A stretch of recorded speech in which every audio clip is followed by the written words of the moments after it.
2 months before a Border Patrol agent was shot dead on a Vermont highway, the woman who pulled the trigger applied for a marriage license. Her fiancé was already awaiting capital charges on the other side of the country.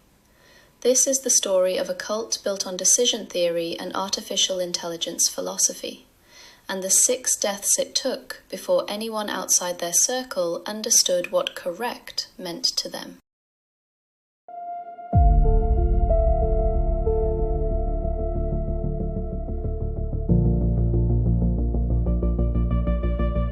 Okay, let's dive right into this. We're looking at how a completely routine moment on a freezing cold Vermont highway literally just turned into a national tragedy in the blink of an eye. And, this isn't your typical story about a shadowy cult recruiting vulnerable people off the street. No, this is an explainer about brilliant, deeply isolated people. It's about a philosophy that was supposedly built to save the world, and how that exact same philosophy somehow curdled into a justification for unimaginable violence.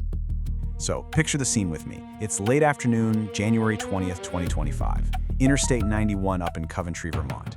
A car pulls over onto the shoulder for what really should be just a standard everyday traffic stop.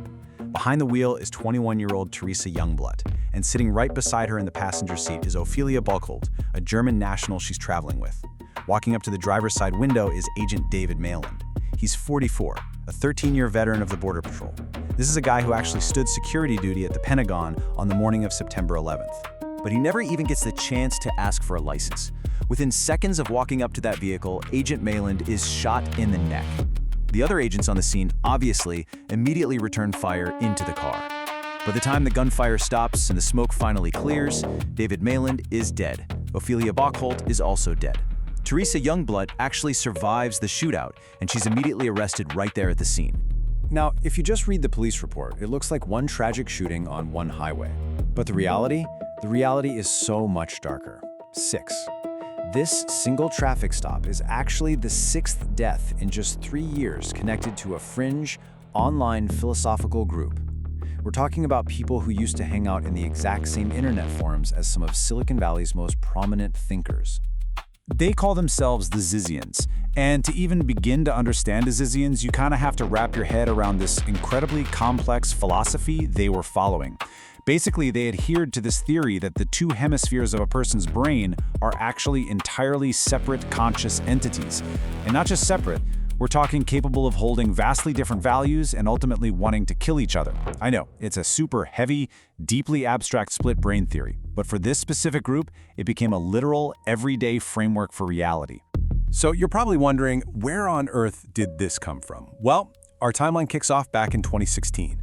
A guy named Jack Lasota starts publishing essays online under the pen name Ziz. He's writing in the Bay Area Rationalist community, which, if you don't know, is this network of people super focused on correct reasoning, veganism, and especially the existential dangers of artificial intelligence. He's writing deep dive stuff about AI risk and decision theory, basically mathematical frameworks for making perfect choices. And slowly, over about 6 years, from 2016 to 2022, the small, incredibly dedicated group starts forming around his essays. But, as you might guess, eventually that highly abstract internet philosophy collided with the real world in a violently real way. We jump to November 15th, 2022, at a property just outside Vallejo, California. What started as a dispute over an eviction completely spiraled into a full-blown, terrifying physical confrontation. And this event really illustrates the expanding chaos of the group. The landlord of the property, a man named Curtis Lind, was literally attacked with a sword and partially blinded. Just absolute chaos. But during the attack, Lind actually managed to shoot and kill one of the group members, Emma Borhanian. Authorities looked at it and determined Lind acted completely in self-defense, so he was never charged. But 2 other Zizian group members who were there that day, Alexander Leatham and Tessa Burns, they were slapped with murder and attempted murder charges for their part in the whole thing. Now, the sword attack in Vallejo was incredibly shocking, for sure. But what happened just 6 weeks later over in Pennsylvania? That represented a devastating, truly heartbreaking escalation, because the violence shifted from this chaotic property dispute into something deeply intimate and targeted. It was New Year's Eve, December 31st, 2022. Rita and Richard Zyko, who were the parents of a group member named Michelle Zyko, were shot dead right inside their own home in Chester Heights. From that awful night, we actually have to jump forward 2 whole years to January 2025. And this is where a rapid-fire sequence of events suddenly ties this entire web together in the span of just 4 days. Okay, so let's track this. First, in November 2024, a man named Maximilian Snyder applies for a marriage license to marry Teresa Youngblood. Fast forward to January 17, 2025, Snyder is arrested in Redding, California, facing capital crimes connected straight back to that sword attack in Vallejo. Then, literally just 3 days later, on January 20th, his intended fiancée, Teresa Youngblood, is the driver in that fatal traffic stop on Interstate 91 we talked about earlier, the exact stop where Border Patrol agent David Malond was killed. And the net just keeps closing over the next month. On February 18, 2025, deep in the woods of Maryland, federal authorities finally track down and arrest the group's alleged founder, Jack LaSota. They also arrest Michelle Zico. Remember, the woman whose parents were murdered back in Pennsylvania, along with another member, Daniel Blank. They're all thrown in jail, held without bail. And shortly after that, federal prosecutors drop the hammer, announcing they are going to seek the death penalty against Teresa Youngblood for Agent Malond's murder. Look, when you have an explainer covering internet philosophy, a sword attack, and interstate shootouts, the sensational headlines practically write themselves, right? But to really grasp what happened here, we have to deliberately tune out all those simplified theories and step back to look at what the verified evidence actually tells us. It is so easy to fall into simplistic public framing. You've probably seen media narratives trying to paint this as the work of some single mind-controlling mastermind, or even attempting to use Jack LaSota's transgender identity as a way to explain away the group's actions. But serious reporting just doesn't support that. The evidence points us to a much more grounded reality. The facts actually highlight a tragic mixture of deep social isolation, a viciously self-reinforcing loop of violent logic based on their decision theory philosophy, and some very real severe psychological crises.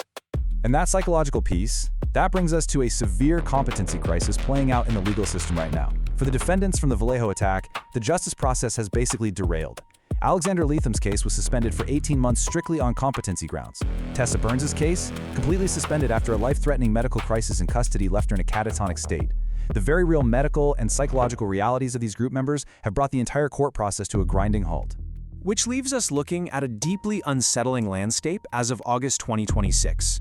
7 people are locked up across 4 different states. 6 people are dead, and yet there have been absolutely 0 trials. Everything is just frozen in a pre-trial state. Meanwhile, the Rationalist community has spent years doing some heavy self-reflection on how their own forums could have incubated this kind of violence, and HBO has even announced a multi-part documentary series to try and untangle the whole shebang. Every story begins with what we think we know. But when you look past the headlines at the deep isolation, the incredibly twisted logic of their split-brain philosophy, and the profound tragedy left in their wake, the picture changes entirely. So after seeing the full scope of it all, how do you see it now?